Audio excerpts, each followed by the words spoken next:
Olá! Você já sabe como funcionam as leis aqui no nosso país, principalmente pelos programas da TV Justiça. Agora, você vai conhecer como são as leis lá fora. E quem conta são os próprios brasileiros que vivem no exterior. Vamos comparar o que dá certo lá e cá. E na estreia do Como Funciona Aí, a gente mostra o trânsito e o transporte na Inglaterra e na Índia. Tá curioso para saber? Roda aí!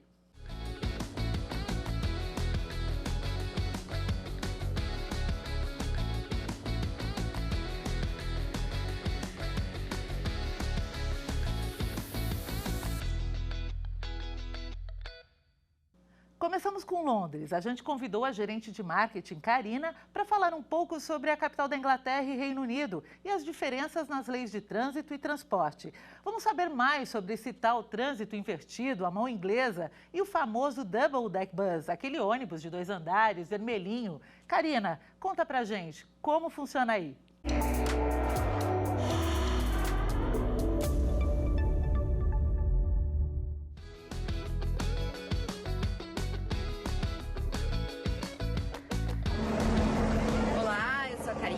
Moro aqui em Londres, na Inglaterra, há 3 anos.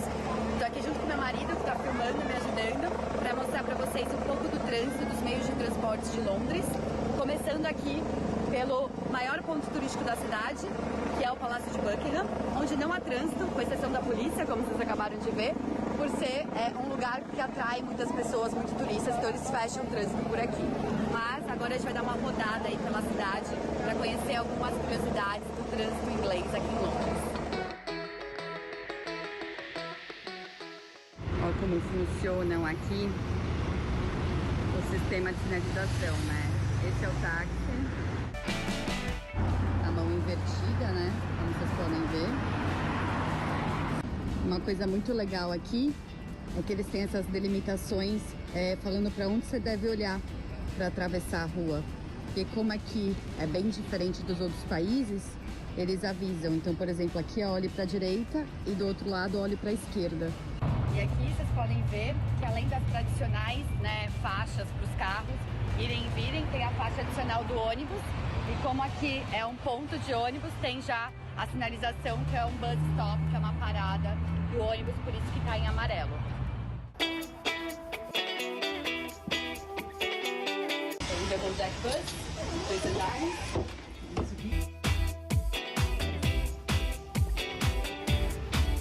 O legal de você também andar nesses double deck bus é que você consegue fazer tipo um city tour em volta da cidade. Então olha aqui, quem sabia que em Londres tinha um teleférico? Muito legal, né? Por cima do River Thames. E lá embaixo a gente mostra mais pra vocês. Vamos descer. Motorista do lado direito. Aqui é uma estação bem grande de trem, a ponto. Então vocês podem ver quantos ônibus tem aqui em volta, que é uma estação bem movimentada do metrô. Estamos aqui na estação de North Greenwich e agora vamos pegar o Tube, que é o metrô aqui de Londres. E aí, aqui é muito famoso por essas escaladeiras, né? Por essas escadas rolantes gigantes. Então vamos pegar uma para ver como é que é? Olha isso. E aqui a gente sempre tem que se manter do lado direito, do lado esquerdo ficar para quem tem pressa em passar correndo. Como hoje é final de semana, tá mais tranquilo.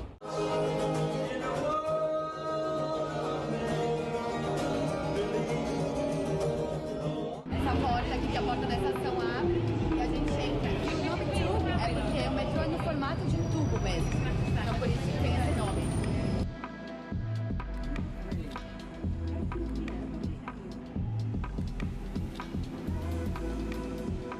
Bom, aqui está numa estação que tem tanto o metrô, que está chegando, quanto o trem, que chega ali do outro lado. Porque aqui em Londres você pode usar o transporte público para chegar em qualquer lugar. Olha lá o trem passando. Agora vamos pegar esse trem expresso até o local que a gente precisa chegar. E é super rapidinho também.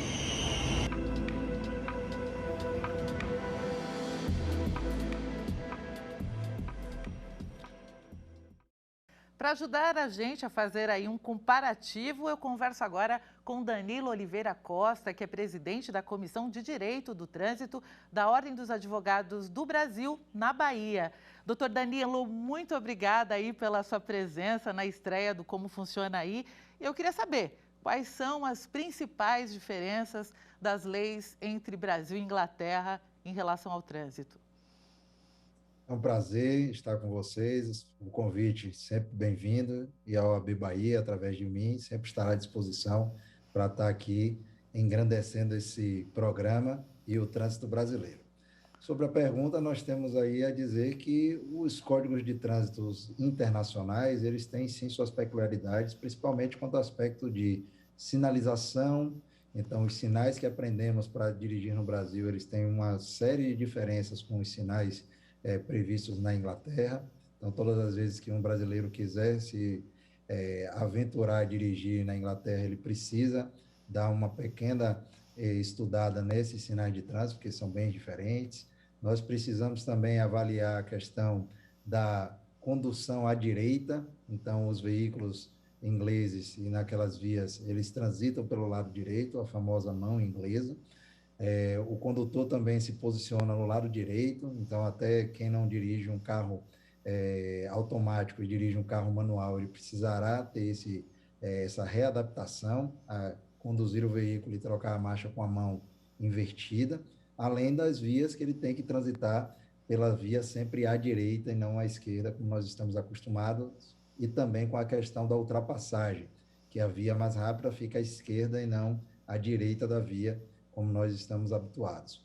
Outra situação muito importante a ser ressaltada é a questão da ingestão de bebida alcoólica. Nós adotamos no Brasil a tolerância zero, em que não há nenhuma possibilidade de ser ingerido álcool na condução do veículo. Já na Inglaterra, há uma possibilidade de até 0,25 miligramas por 100 milímetros, e havendo a ultrapassagem dessa medida, as medidas lá são mais severas, inclusive com penalidades de prisão. Você falou aí sobre a rigidez, né, em Londres e principalmente em toda a Inglaterra e Reino Unido, e eu queria saber, essas leis são realmente mais rígidas em relação ao Brasil? Isso, inclusive, reflete no número de acidentes, porque é baixíssimo, né?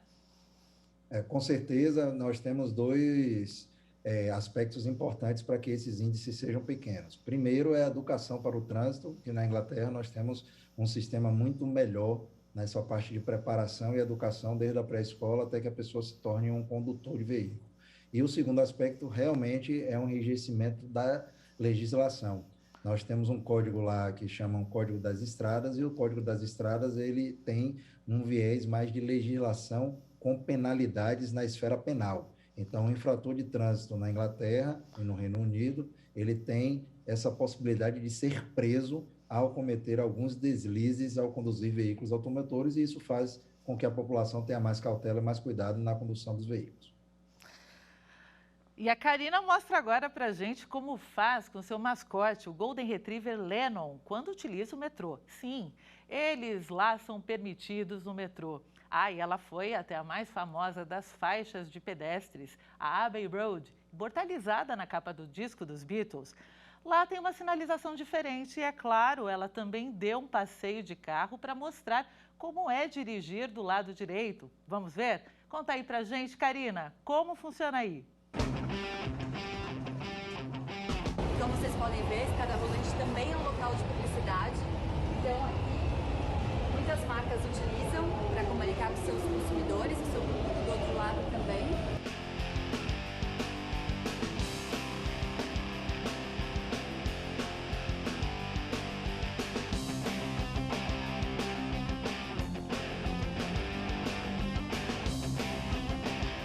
Piccadilly, um dos lugares com trânsito mais busy. Olha aqui no trânsito de Londres, também temos carruagem. Agora estamos aqui na faixa de pedestre mais famosa do mundo, Abbey Road. Quem não se lembra do álbum dos Beatles? Hoje aqui o trânsito flui normal, como vocês podem ver. A gente tem o pelicano aqui, que é essa luz piscante, que mostra que a preferência é do pedestre. E por não ter semáforo, só ter o pelicano, a gente tem a faixa de pedestre tradicional, como vocês conhecem aí no Brasil. Toda pintadinha no chão. Vamos atravessar?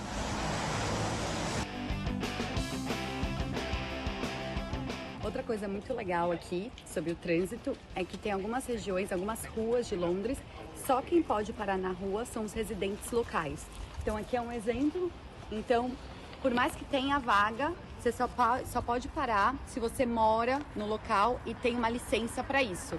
Outro exemplo aqui de informações e placas de como parar ou não na rua. Então essa placa é bem grande, mas basicamente está falando que só residentes podem parar por um período.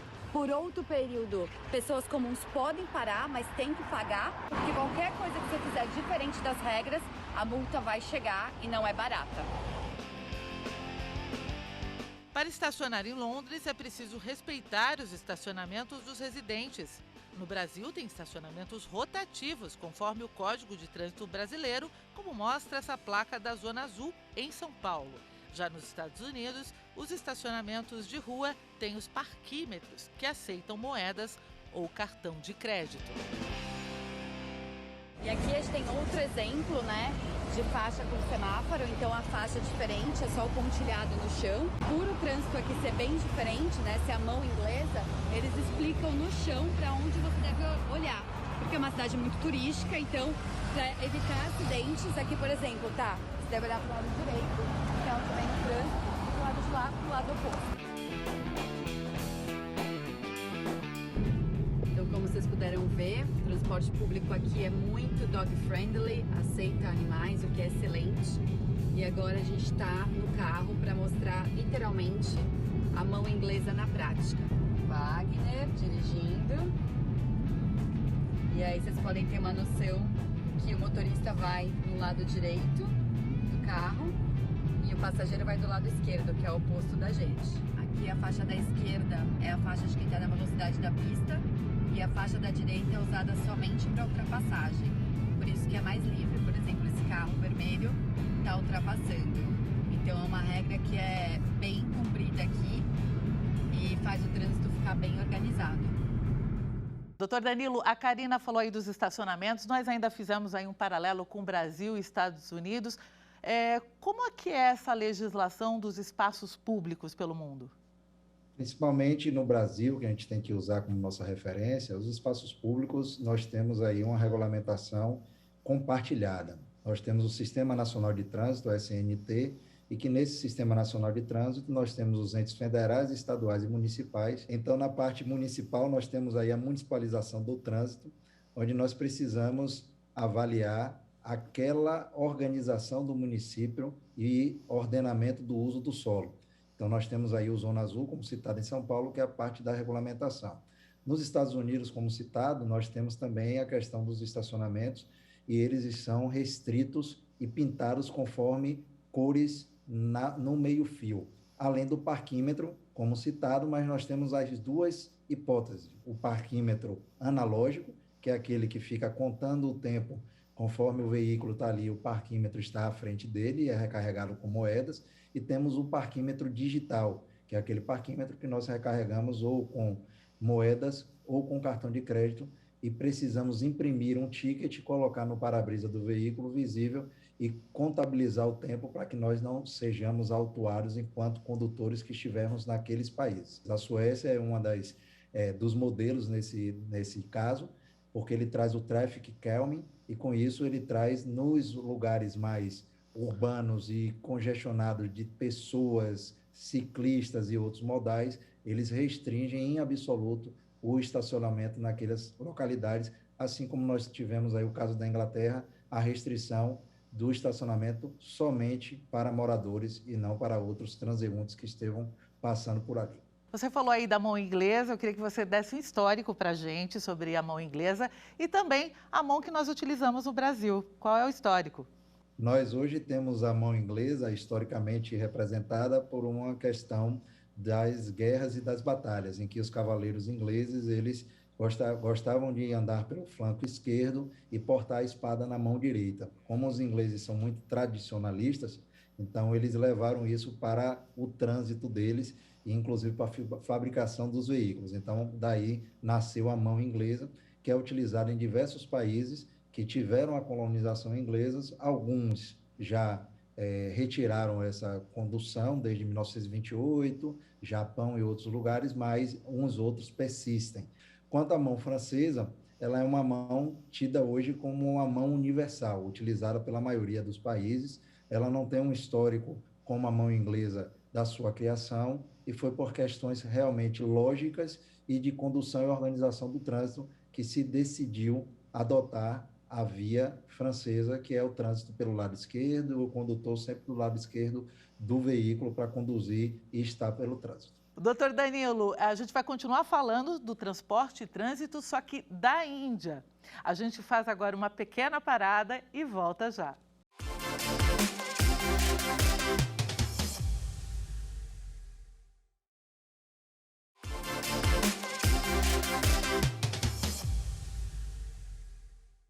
A gente já viu aí como funcionam as coisas no transporte e trânsito de Londres. Agora a gente viaja para o sul da Ásia, na exótica Índia. O país é o segundo mais povoado do planeta e por isso já dá para imaginar o trânsito caótico. Será que a legislação por lá ajuda a organizar as coisas? Para contar um pouco mais dessa história, a gente convidou desta vez uma brasileira que mora na Índia, na província de Rishikesh, aos pés do Himalaia. Rebeca Angélica é casada com o indiano Mohan Verma. Os dois pegaram o tuk-tuk, que é uma espécie de triciclo com cabine, para mostrar como funciona na prática. O tuk-tuk é o transporte mais barato do país. E no meio do caminho tinha uma vaca flagrada entre os carros. Lembrando que o animal é sagrado na Índia e não pode ser sacrificado. Vamos saber mais como os indianos conseguem se entender nas ruas com pouca sinalização. Rebeca, conta pra gente como funciona aí.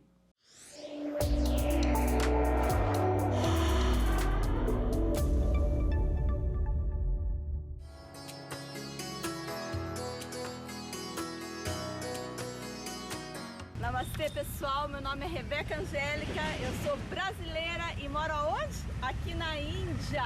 E hoje eu vim mostrar para vocês, na verdade, Mohan Verma, que é meu marido indiano, viemos mostrar para vocês o quê? Sobre o trânsito, sobre os transportes, sobre esse trânsito caótico, conhecido, né, como a maior fábrica de buzinas aqui.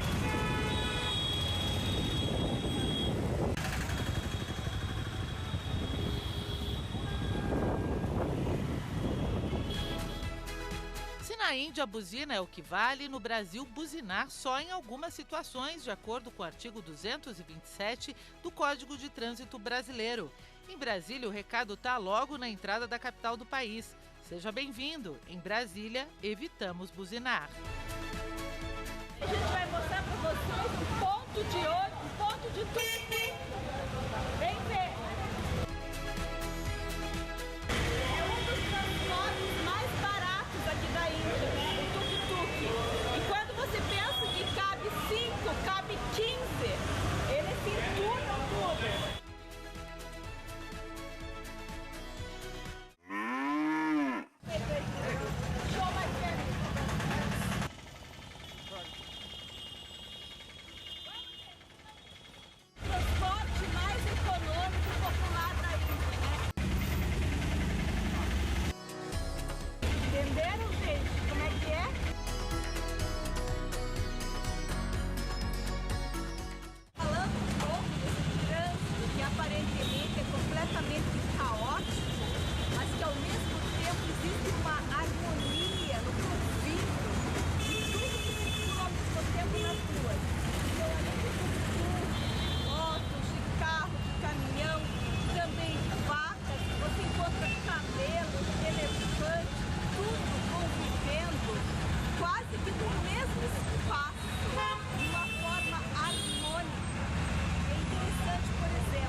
Doutor Danilo, como que os indianos conseguem se entender? Existe de fato uma legislação? O que ela diz? Existe sim, existe um Congresso de Estradas da Índia, esse congresso gerou o Código de Segurança Rodoviária. O problema da Índia é a ausência de fiscalização. A regra existe, mas não havendo fiscalização, nós temos esse caos que leva a Índia a ser o pior trânsito no mundo em questão de índice de acidentes de pessoas sequeladas com acidentes de trânsito na Índia. Além disso, nós temos o grande problema de que na Índia a pessoa não presta socorro àquela pessoa acidentada com medo de ser indiciado ou suspeito de ter causado aquele acidente de trânsito. Então, nós temos ainda esse outro problema. E como bem colocado na matéria, a buzina é um instrumento para que os condutores sejam notados e se façam notar.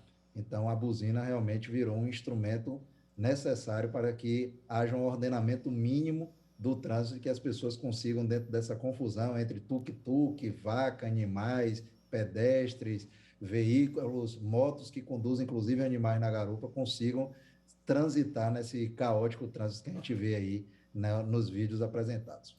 Os indianos acabam se organizando por meio da buzina. Em outros países, como funciona essa regra? A buzina, ela mundialmente é utilizada só como um sinal de alerta em circunstâncias excepcionais, para que você seja notado ou que alerte o outro condutor. Então, o uso dela de forma contínua e excessiva, ela em todos os países geram, sim, multa e autuações, até pela perturbação do sossego.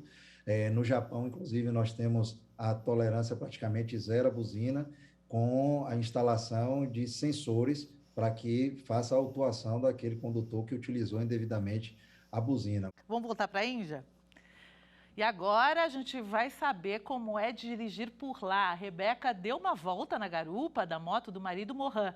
Dá para perceber que a lei que vale é a mesma da buzina, como a gente falou aqui. Ela também foi até uma estação para mostrar o trem de passageiros, que é o principal meio de transporte da Índia. Rebeca, explica para a gente como funciona aí.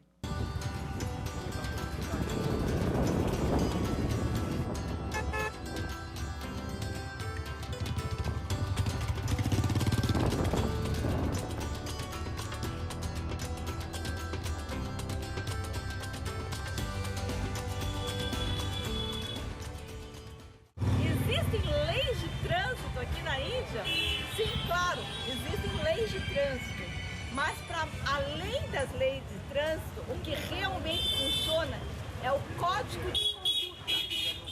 Ou seja, não necessariamente eles vão seguir as leis de trânsito. Existe uma forma não dita, não escrita, que rege toda essa movimentação de trânsito. Necessariamente, para dirigir, o código é buzinar. A buzina faz parte de você avisar a pessoa que você vai ultrapassar, que você está chegando. Então, sem buzina, eles se bateriam. Outra coisa interessante, gente, questão de sinaleiro. Se existe ou não sinaleiro, semáforo, né? Aqui na Índia. Sim, toda a Índia, viajando por tudo, já viajei muito aqui, eu vi ou pouco. Então, gente, essa é uma estação de trem novíssima. Foi inaugurada recentemente. O sistema ferroviário aqui da Índia é um dos maiores do mundo. Ele cobre praticamente a Índia inteira. E foi um legado que os ingleses deixaram.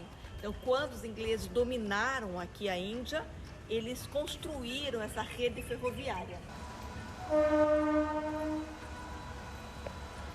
Todo mundo utiliza, rico, pobre, é muito mesmo utilizado. E também a questão de transporte de mercadorias. Venham, gente. Vou mostrar. Então, portas são pesadas. Tem normalmente 6 diferentes categorias do trem. Primeira classe, segunda, terceira, quarta, até. E a diferença é o número de pessoas no mesmo espaço. Então aqui cabem 6 pessoas. Uma aqui deitada e uma aqui deitada. São 3 aqui, 3 aqui. Então esse aqui é a terceira classe. A segunda classe vai ter dois bancos, aqui e um no meio. Isso é segunda classe. E a primeira classe vão ser 4 pessoas, 2 aqui, 2 aqui. A única diferença é que tem porta. Esse aqui não tem porta, esse aqui normalmente é cortina. E as outras classes são sentadas, não é deitado. Aí é menos gente.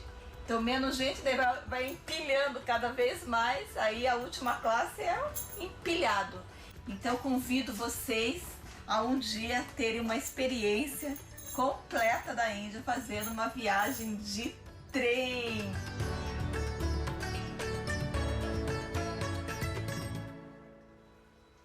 Danilo, o transporte de trens, principalmente, é o maior do mundo, mas também é o mais lotado, com tragédias, descarrilamentos constantes. E aí eu queria saber, existe indenização em caso de acidentes, como acontece no Brasil? O sistema ferroviário indiano é o quarto do mundo, 65 mil quilômetros de ferrovias, e realmente é noticiado, se você fizer uma pesquisa básica, que muitos acidentes aí por descarrilhamento. No Brasil, nós temos aí o Código Civil, que dá o dever de indenizar aquele que causou qualquer tipo de dano ou prejuízo a outrem, decorrente de alguma prestação de serviço, inclusive do transporte.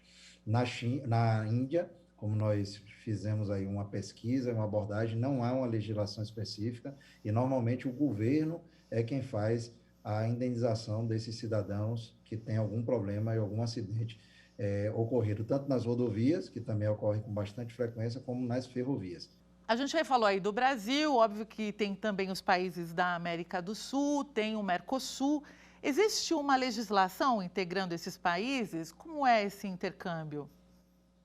O Mercosul é um bloco econômico e que algumas outras regras foram adicionadas a ele, inclusive trânsito. Então, existe aí a Convenção de Viena, que é internacional, e que os países do Mercosul, exceto a Venezuela, assinam esse tratado e tratam um pouco sobre trânsito.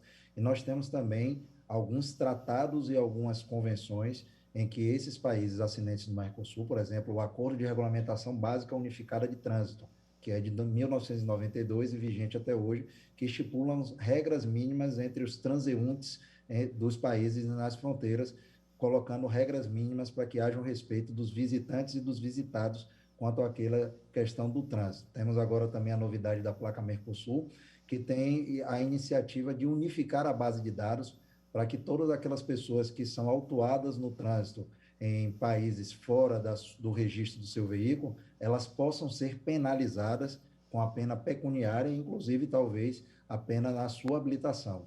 Doutor Danilo, tem alguma lei curiosa que chame a atenção, que você possa contar aqui para a gente?